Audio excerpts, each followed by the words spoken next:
ये उमेश पाल अपहरण केस में कल अदालत का फैसला आना है। कल सुबह 11 बजे अदालत का फैसला आएगा। फैसले को लेकर बेसब्री से तमाम लोगों को इंतजार है और उमेश पाल के जो परिवार के लोग हैं उन्हें भी इस फैसले का बेसब्री से इंतजार है। हमारे साथ इस वक्त उमेश पाल की पत्नी जया पाल जी हैं, उनसे बात कर लेते हैं। बताइए, कल अपहरण केस में फैसला आना है, किस तरीके की उम्मीदें आप लोगों ने लगा रखी हैं? मैं उम्मीद तो यही रखी हूँ कि न्यायपालिका जो है मुझे न्याय देगी, क्योंकि वो न्याय की मूर्ति हैं। और मेरे पति वकील थे, तो वो खुद अपना जो है इस चीज़ का यानी इसकी केस के लिए लड़ते थे। तो मैं यही अपील करूंगी और मैं यही मान रखी हूँ कि वो उचित दंड देंगे। कि फांसी की सज़ा तो होनी ही चाहिए, कारावास नहीं। कारावास होने पर ये होगा कि कल को फिर वो कारावास में रह के भी फिर कर सकता है। इसलिए मैं फांसी की ही सज़ा मांग करूंगी। आप लोगों को लगता है कि जो फांसी की सजा आप लोग परिवार वाले चाहते हैं उसी तरीके की सजा होगी अतीक अहमद और उसके भाई अशरफ को? मैं हाँ जी, मैं यही मांग कर रही हूँ कि वो उनको फांसी की सज़ा हो। दोनों भाई अशरफ और अतीक अहमद दोनों जो है, इन्हें कम से कम मृत्यु कैसे आती है इसका अनुभव तो हो।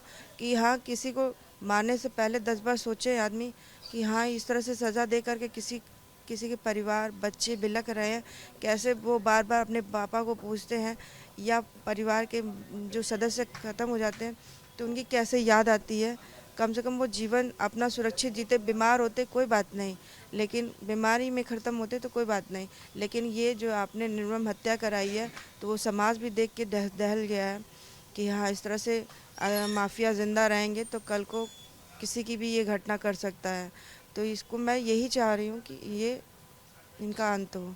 अच्छा, आपके पति तो लौट कर नहीं आ सकते हैं, लेकिन अगर कल अतीक और अशरफ को दोषी करार दिया जाता है, सजा दी जाती है, तो कुछ राहत मिलेगी आप लोगों को, परिवार के लोगों को? जब तक उसको फांसी की सज़ा नहीं दी जाएगी तब तक मैं नहीं मान सकती। उसको कारावास तो नहीं होनी चाहिए, उसको फांसी की सज़ा न्यायमूर्ति दे, मैं यही मांग करूँगी। अच्छा, अतीक अहमद कल जब साबरमती जेल से निकला तो उसने ये कहा कि उसकी हत्या कराई जा सकती है, इनकाउंटर में मारा जा सकता है। आज उसकी बहन भी रास्ते में पहुंच गई है, बहन ने भी यही खतरा जताया है कि इनकाउंटर हो सकता है। बिल्कुल होना चाहिए। उनको जो शक हो रहा है वो होना ही चाहिए। कि जो है कम से कम उनको ये तो ना हो ना कि दोबारा इस तरह से किसी को घटित कर सके। बहन को लग रहा है कि हाँ, मेरा भाई जा रहा है। यहाँ पे भी बहनें हैं, आज वो अपने भाइयों को राखी कैसे बांधने आएंगी? आपके यहाँ तो आपको तो समझ में आ रहा है कि आपका भाई इतना करने के बाद, मेरा आदमी तो कुछ भी नहीं किया था, तब उसने ये इतनी बड़ी हत्या करवा दिया अपने बेटों को भेज करके। कम से कम इसका पूरा घर सर्वनाश हो, मैं ये मांग कर रही हूँ। तो अगर अतीक को फांसी की सजा होती है तो आप लोगों को कुछ राहत मिलेगी, कलेजे को कुछ ठंडक मिलेगी? कलेजे के ठंडक जब मिलेगा, जब पूरा इसका घर पूरा सहयोग होगा। मैं लेकिन ये जब तक नहीं ख़त्म होगा तब तक कुछ नहीं ख़त्म होगा। जब तक अतीक अहमद और अशरफ नहीं मारे जाएंगे और फांसी की सज़ा नहीं दी जाएगी, तब तक कलेजे को ठंडक वाकई में नहीं मिलेगी। अच्छा, उत्तर प्रदेश के मुख्यमंत्री योगी आदित्यनाथ ने विधानसभा के फ्लोर पर कहा था कि माफिया को मिट्टी में मिलाया जाएगा। अभी तक अतीक और उसके परिवार के किसी सदस्य को किसी भी मामले में सजा नहीं हुई है। लगता है कि अब उल्टी गिनती शुरू हो चुकी है। हाँ, मैं एक बार आपसे फिर दोबारा दोहरा रही हूँ कि जब नदी में या समुद्र में जो है बाढ़ आने लगता है तो पहले खामोशियाँ छाई रहती हैं, और उसके बाद जो सैलाब आता है तो वो पूरा सर्वनाश करती है। तो मैं यही मान के चल रही हूँ कि माननीय मुख्यमंत्री जी जो है शांतपूर्वक अभी तक रहे, या जो घटना यानी शांत किया थे, उन्होंने जो कार्रवाई किया वो स्लो मौसम में किया, और लेकिन जो अब घटित होगा वो सैलाब के बराबर नहीं होगा। तो वो जो कर रहे हैं वो उचित दंड देंगे ही। मतलब आपको लगता है कि जो माफिया है वो अब मिट्टी में मिलाए जाने की जो कवायद है वो शुरू हो गई है? हाँ, बिल्कुल शुरू हो गई है। ये शांत नहीं होना चाहिए। मैं चाह रही हूँ कि ये ख़त्म होना चाहिए। इसका पूरा परिवार, इसका चाहे अतीक अहमद हो, चाहे अशरफ हो, चाहे शाइस्ता परवीन हो, चाहे जैनब हो, चाहे जो भी हैं, ये सब गुनहगार हैं मेरे आदमी को मरवाने के पीछे। चाहती तो चाहे अपने आदमी से ये सब कह सकती थी, क्योंकि उनको ये सब पता था कि हाँ, ये करने की घटना कर सकता है। जब उन्हें सब कुछ मिलता रहा तब तो कभी नहीं उन्होंने आदमी से कहा कि हाँ ये कैसे पा रहे हो। आज जो घटित किया तो उसका मतलब उसके गुनाहगार के वो भी हकदार पूरे हैं।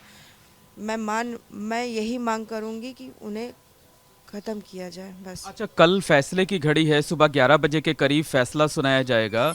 तो क्या आप या परिवार के कोई सदस्य भी जाएंगे, क्योंकि आपके पति के अपहरण का मुकदमा था और जो हत्या के आरोपी हैं वही लोग अपहरण मामले में भी आरोपी हैं। तो क्या आप या परिवार के कुछ सदस्य कोर्ट में मौजूद रहेंगे उस वक्त?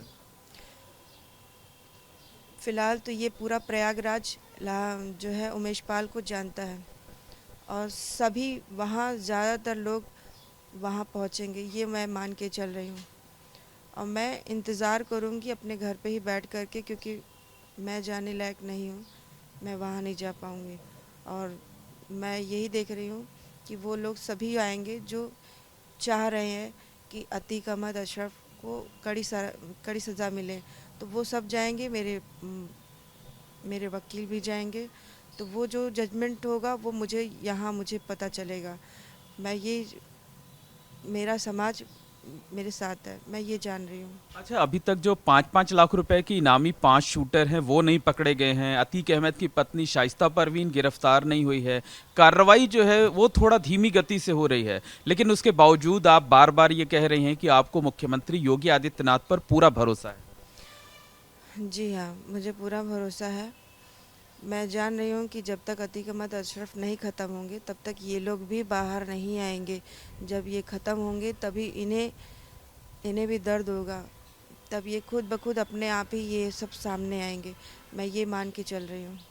तो आप ये मानती हैं कि मुख्यमंत्री योगी आदित्यनाथ और उनकी जो सरकार है वही इनका जो साम्राज्य है उस साम्राज्य का खात्मा कर सकती है? जी हाँ, वही साम्राज्य को ख़त्म कर सकते हैं, बाकी अन्य पार्टी को कोई योगदान नहीं है। क्योंकि आज से पहले राजू पाल ख़त्म हुए थे तो राजू पाल की औरत को जो है उन्होंने टिकट दिला दिया। टिकट जीतने के बाद वो विधायक बन गई, आज तक उन्होंने कुछ नहीं कार्रवाई कर पाई। और वही जगह पे मेरे आदमी सिर्फ अपहरण केस में जो है वो थे। और उन्होंने आज 18 साल यानी 16 साल के बाद जो है उन्होंने आज ये घड़ी आई है कि उन्हें उचित दंड दिया जा सकता था। लेकिन मैं यही मांग करूँगी कि उन्हें मृत्युदंड ही मिले, फांसी की सज़ा मिले। कम से कम वो नहीं रहेगा, मेरे आदमी को भी शांति मिलेगी कि हाँ मैंने जो जिस लड़ाई राजू पाल के लिए लड़ाई किया था, आज वो उस आदमी का यानी मरने की उन्हें भी श्रद्धांजलि मिलेगी और मेरे आदमी को भी श्रद्धांजलि मिलेगी। तमाम लोग ये चाहते हैं कि अतीक अहमद और अशरफ दोनों को लाया जा रहा है तो इनकी गाड़ी पलटनी चाहिए। आप क्या चाहते हैं? मैं गाड़ी पलटने का नहीं, मैं ये चाहती हूँ कि मुझे न्याय मिलना चाहिए। मैं ये जान रही हूँ कि मुझे चाहे जिस तरह से मिले लेकिन न्याय मिलना चाहिए। अभी आपको लगता है कि अभी आपको लंबी लड़ाई लड़नी है? अभी तो अपहरण केस का फैसला आ रहा है, फिर जो उनकी हत्या हुई है उसकी जांच होगी, फिर वो चार्जशीट दाखिल की जाएगी, फिर इतनी लंबी लड़ाई लड़नी उसमें भी पड़ेगी आपको? जी हाँ, सिलसिला तो स्टार्ट हो गया है। अभी तक मेरे आदमी लड़ा करते थे, अब मुझे भी इसमें हाथ डालना पड़ गया। नहीं तो मैं इन सब से बहुत दूर थी, मुझे इस सब से कोई मतलब नहीं था। लेकिन आज मुझे अपने आदमी को इंसाफ के लिए ये सब करना ही पड़ेगा। अच्छा, ये पहला मुकदमा है जिसमें अतीक अहमद या उसके परिवार के किसी सदस्य को सज़ा होगी, तो लगता है कि अब ये सज़ा का सिलसिला जो है ये शुरू हो जाएगा और अंजाम तक पहुंचेगा? फ़िलहाल जो आप बयां कर रहे हैं, मैं यही सोच रही हूँ कि जो आपने बयां किया है, मैं न्यायमूर्ति से और सरकार से यही मांग करूँगी कि इन्हें सज़ा दी जाए, ये ख़त्म हो। इनका जो शासन चल रहा है, जो दबदबा है, इनका ख़त्म होना चाहिए। मैं यही चाह रही हूँ। तो बिल्कुल, ये थी उमेश पाल की पत्नी जया पाल, जिनका साफ तौर पर कहना है कि अतीक अहमद को कल जो फैसला आना है उमेश पाल अपहरण केस में, उसमें अतीक अहमद और उसके भाई अशरफ को फांसी की सज़ा हो। फांसी की सज़ा से कम कुछ भी मंजूर नहीं होगा और जिस तरीके से इनके पति की हत्या की गई है उसी तरीके की सज़ा जो है वो कानून के ज़रिए इन आरोपियों पर, इन दोषियों पर भी दी जाए, तभी परिवार को कुछ सुकून मिलेगा, तभी परिवार को कुछ राहत मिलेगी। कैमरामैन अनुराग द्विवेदी के साथ मोहम्मद मोइन, एबीपी गंगा, प्रयागराज।